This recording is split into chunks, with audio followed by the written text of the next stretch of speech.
हाय दोस्तों, देखिए हम अभी पहुंचे हुए हैं गांधी मैदान में। हमारे साथ शैलेंद्र जी हैं। ये बताइए आपको कैसा लग रहा है गांधी मैदान का? सबसे पहले नमस्कार, मेरा नाम शैलेंद्र शर्मा है और जैसा कि मैं बार बार कहता हूं, अपना जो लोकेशन है मैंने पहले भी बताया था कि पूरे पटना में मुझे कवर करना है। इससे पहले जितने भी मेरा वीडियो बने, मैं मैरिन ड्राइव में गया, उसको आगे आप देखा जाए तो मैं दीघा साइड गए, और आज का जो मैंने 2-3 दिन पहले जैसा मैं चर्चा कर रहा था वीडियो में कि अगला जो मेरा लोकेशन जो होगा वो पटना का, वो गांधी मैदान से हम रिपोर्टिंग करेंगे। गांधी मैदान का हम लोकेशन को चयन करेंगे और वहाँ जाकर मैं वीडियो रिकॉर्ड करूँगा।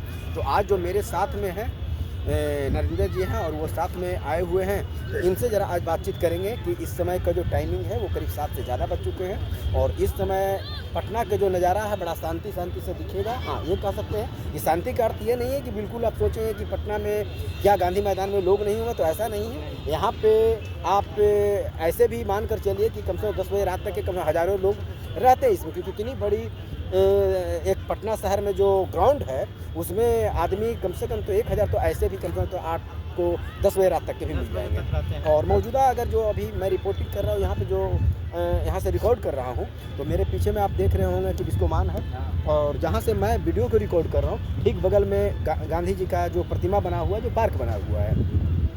अब आप ज़रा कुछ बताइए आगे, उसके बाद फिर चर्चा करेंगे। यहाँ पे गांधी मूर्ति पार्क है, बगल में ही गांधी मूर्ति पार्क है जी।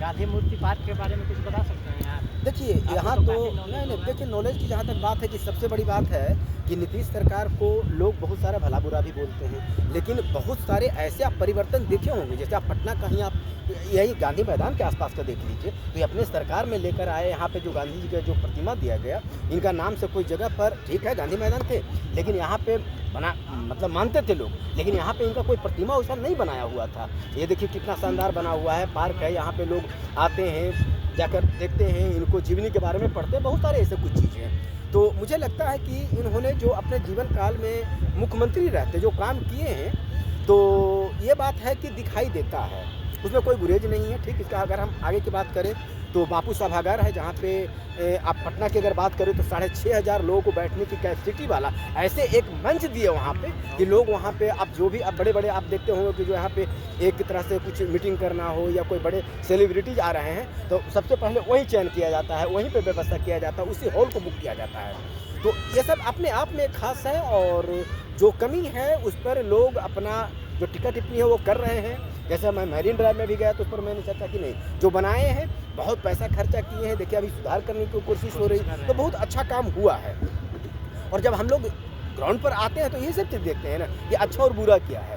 जहाँ पे गलतियाँ दिखते हैं वहाँ पे हम लोग, जैसे अभी चर्चा कर रहे थे कि हम अगला कुछ देर के बाद मैं अभी इधर से हम कैमरा घुमाएंगे तो दिखाएंगे कि बहुत दूर तक के हमारा यहाँ से मान लीजिए उद्योग भवन तक के अगर हम देखें तो यहाँ से चलने में हमको कम से कम तो 5 मिनट लग जाएगा पूरे गांधी मैदान को क्रॉस करने में पैदल। लेकिन वहाँ का नज़ारा देखिए कि अंधेला है। तो इसका मतलब ये है कि सरकार पे इस पर थोड़ा सा, जैसे यहाँ पे आप देख रहे हैं कि लाइटिंग का व्यवस्था की हो, ऐसे करने की आवश्यकता है। आप इस पर क्या कहेंगे? क्योंकि यहाँ पे बहुत तादाद में आते हैं, क्रिकेट खेलते हैं और इस समय असुविधाएं होते हैं, क्योंकि एक ग्राउंड, तो यही कहूँगा कि यहाँ पे थोड़ा लाइटिंग का व्यवस्था होना चाहिए। हाँ, बहुत जरूरी है, लाइटिंग का व्यवस्था हो जाए तो और बढ़िया दिखेगा पार्क। अच्छा, देखिए मैदान देखिए बहुत बार आपने सुने भी होंगे, चाहे वो नरेंद्र मोदी से लेकर चाहे सरकार में, बिहार सरकार में कुछ मंत्री लोग हैं, वो भी बोले हैं कि देखिए ऐसा है कि जो डिजिटल पर जो लोग काम कर रहे हैं, तो इसको आप पैशन के रूप में देख सकते हैं, इसको आप बढ़ावा दे सकते हैं। उस पर आपको जो भी कंटेंट आपको समझ में आता है, चाहे वो सरकार की बात से पूछने से लेकर, कॉमेडी से लेकर, आप ब्लॉगिंग से लेकर, आपको जो समझ में आता है आप करिए।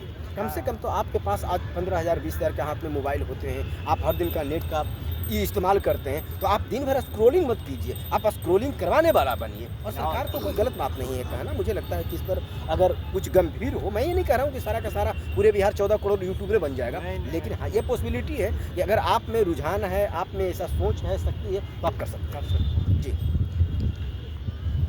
इसके आगे अगर कुछ आप कहना चाहें इस पर, जो सरकार की, जैसा आपने नरेंद्र मोदी जी के अभी कुछ दिन पहले आपने एक इवेंट करवाए थे सोशल मीडिया के लेकर, जिसमें जया किशोरी गई हुई थी, बहुत सारे अच्छे और बड़े यूट्यूबर गए हुए थे, इसमें बुलाया गया था वो जो कंटेंट क्रिएटर थे, तो उनका कहना था कि जो लोग आज काम कर रहे हैं इससे अच्छे खासे अर्निंग कर रहे हैं। ठीक है, उनका कोई, हमने क्या बोलते हैं, मान लीजिए कि उनको हमने कोई नौकरी नहीं दिया था, लेकिन आज अपना कंटेंट के दम पर पूरे भारत उनको देख रहे हैं, पहचानते हैं ग्रुप में। और ऐसे बहुत सारे सोशल मीडिया पर एक्टिव हुए लोग अपने पहचान दिलाए। हो सकता है आप मेहनत करते हैं, ईमानदारी से चलते हैं, तो आने वाला टाइम हो सकता है कि आप एक पहचान बन सके। कुछ नहीं तो अभी तक जो सोशल मीडिया पर आप थोड़ा बहुत ही चला रहे हैं, तो गाँव ग्राम को आपको जरूर पहचान रहा होगा कि नरेंद्र जी क्या कर रहे हैं। नरेंद्र जी को जो अभी पहचान बनी हुई क्या है, सोशल मीडिया पर हर दिन कुछ नहीं करते हैं, हाय हेलो ही करके इतना ही कर रहे हैं ना, वो रिपोर्टिंग नहीं कर रहे हैं, ग्राउंड लेवल पर कहीं पर नहीं जा रहा है, दुनिया का ओपिनियन पब्लिक से नहीं ले, फिर भी पहचान आपको बनी हुई है। तो मेरा कहना है कि जिनको इसमें रुझान है उनको इस पर आना चाहिए, और जिनको लग रहा है कि हम नहीं कर सकते तो दिन भर स्क्रॉलिंग करना चाहिए। अब तो वही हो सकता है ना, इसके आगे तो कुछ कहने की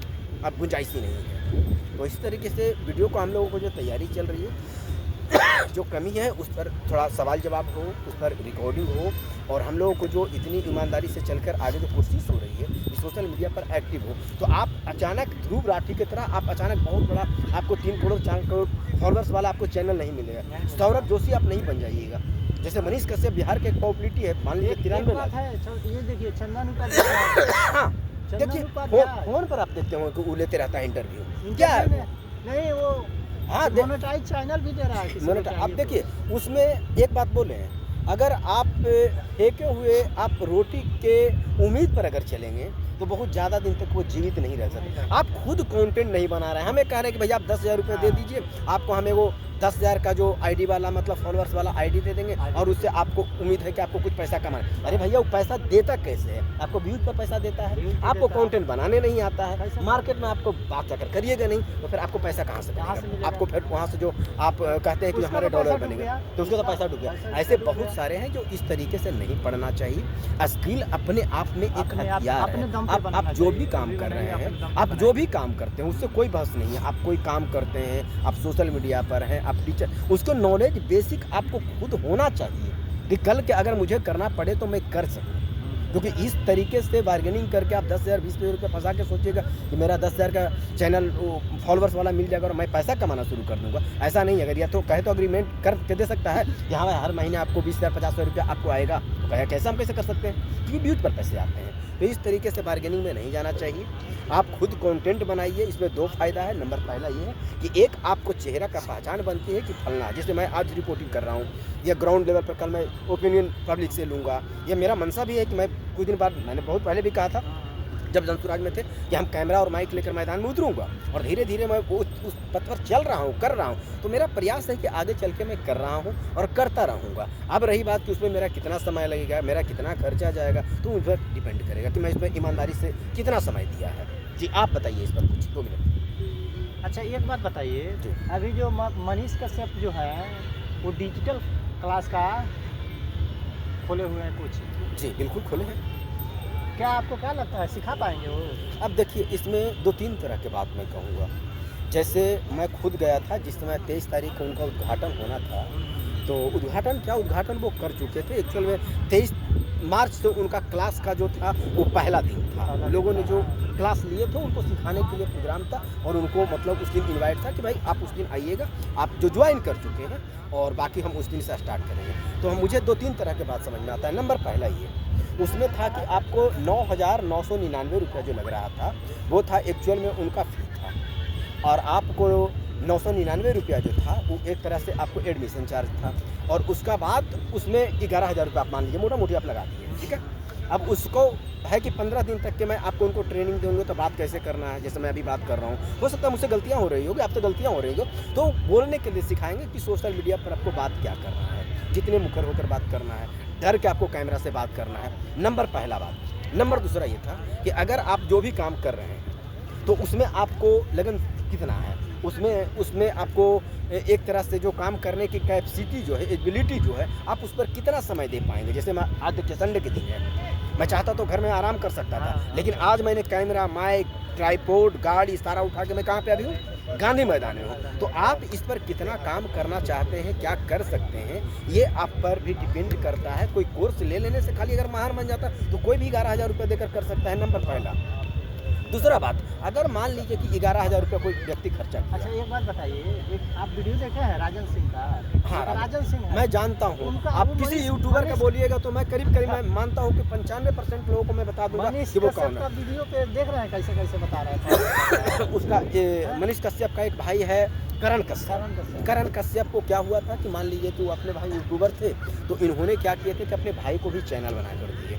अब ये ज़रूरी नहीं है कि मनीष कश्यप को मान लीजिए कि 9.3 मिलियन मतलब 93 लाख के आसपास सब्सक्राइबर अगर हैं, तो आप किसी को आप कह दीजिए कि मेरे भाई है, ये मेरी पत्नी है, मेरी बहन है, तो वो भी उसको उतना सब्सक्राइबर ऑटोमेटिकली मिल जाएगा, क्योंकि उसका एक फेस बिल्कुल अलग था। आप ग्राउंड लेवल पर जाते थे, लड़ते थे, झगड़ते थे, मुद्दा उठाते थे, पुल की बात हो रही है, गाड़ी की बात हो रही है, कोई सरकारी कार्यालय में जा रहे हैं, तो अलग मुद्दा था। लेकिन आपने जो सोचे कि हम उस पर ले आएंगे, तो उसका व्यूज दिखाया जा रहा था कि देखिए इस वीडियो बनाएगा तो इस पर 200 व्यूज है, इस पर बनाया तो 500 व्यूज है। तो इस तरीके से तो छोटे छोटे जो क्रिएटर है जिसका आपको 200-500 सब्सक्राइबर होंगे, हमको लगता है उतना व्यू तो आसानी से उसको दिया जाता है। तो एक तरीके से उसने जो ये जिनका नाम आप बता रहे हैं राजन सिंह मुकुट करके हैं उनका चैनल, तो उन्होंने इस बात को एक्सप्लोर किए कि भाई ज़रूरी नहीं है कि वो बड़ा मतलब कि क्रिएटर है तो किसी को बना ही देगा। उनका कहना सीधा ये था। और 11,000 रुपये लेकर अगर मान लीजिए अगर सिखा रहा है तो आपकी इच्छा है, सीखिए। फिलहाल के लिए इतना ही। आगे नेक्स्ट वाला जो हम चर्चा करेंगे कि सोशल मीडिया से लेकर चाहे जो भी मुद्दे होंगे उसको आगे वाला हम वीडियो में बात करेंगे। फिलहाल के लिए इतना ही। बहुत बहुत धन्यवाद।